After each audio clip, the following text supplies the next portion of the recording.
approach the one-year anniversary of the fall of Kabul to the Taliban. A new memoir documents the bravery and the brotherhood behind the headlines. The book, Always Faithful, a story of the war in Afghanistan, the fall of Kabul, and the unshakable bond between a Marine and an interpreter.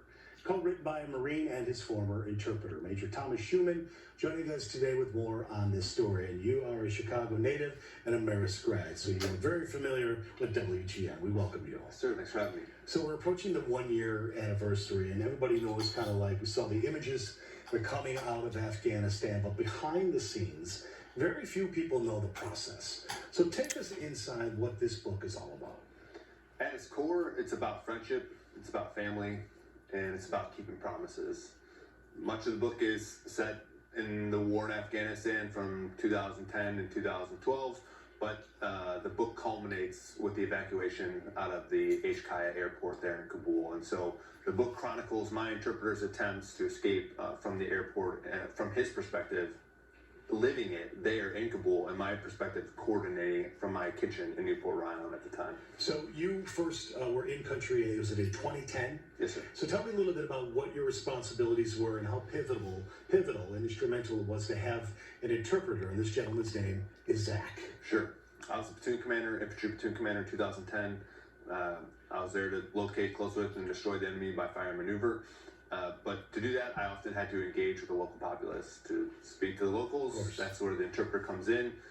Often interpreters simply just translate, but Zach quickly became so much more to us than just that. He assumed risks well above and beyond his requirement as an interpreter to include, he spoiled an ambush by running through a minefield.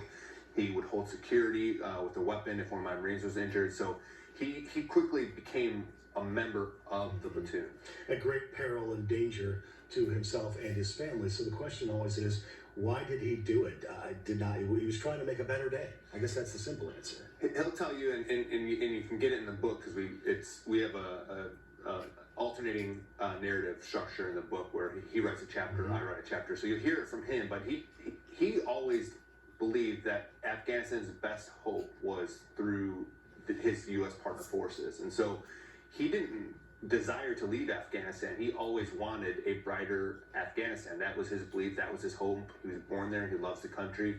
But due to the persecution from his time serving with the U.S., the Taliban continually was doing night letters to his house, threatening to kill him, and it became no longer possible for him to stay there without an imminent sense of dread and threat all the time. To him and his family. Correct. So the process began back in like 2016, 2017, because he saw the writing on the wall. He wanted to get out and get his family out. But what a crazy kind of bureaucratic mess that it turned out to be. If you could please share that.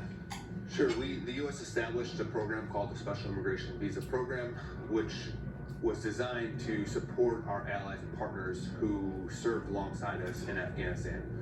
We came up with that program because we knew that they would face persecution for their service.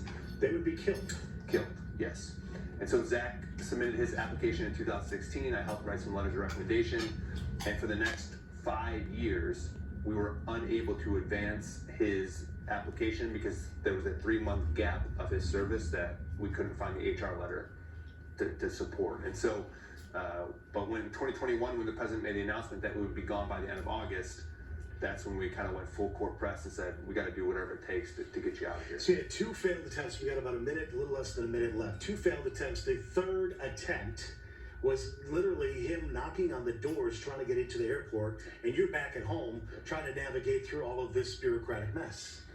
Sure, after the first attempt, the Taliban were firing their machine guns near his children. He comes back. Second attempt, same thing. Third attempt, I called a buddy who I went to basic training with.